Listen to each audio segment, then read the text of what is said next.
તો આ તરફ મોરબીમાં રાજ ઠાકરેના વિવાદિત નિવેદન વિરુદ્ધ રોષ જોવા મળી રહ્યો છે।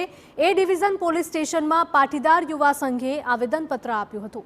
સરદાર પટેલ, મોરારજી દેસાઈ વિશે ટિપ્પણી કરનાર સામે ફરિયાદની માંગ કરી। રાજ ઠાકરે વિરુદ્ધ રાષ્ટ્રદ્રોહની કલમ હેઠળ ગુનો નોંધવા માંગ કરાઈ। રાજ ઠાકરે પર પહેલાથી જ કાર્યવાહી કરવાની જરૂર હતી તેવું મનોજ પનારાનું કહેવું છે। તેના ગુજરાતમાં પ્રવેશ પર પ્રતિબંધ મૂકવામાં આવે।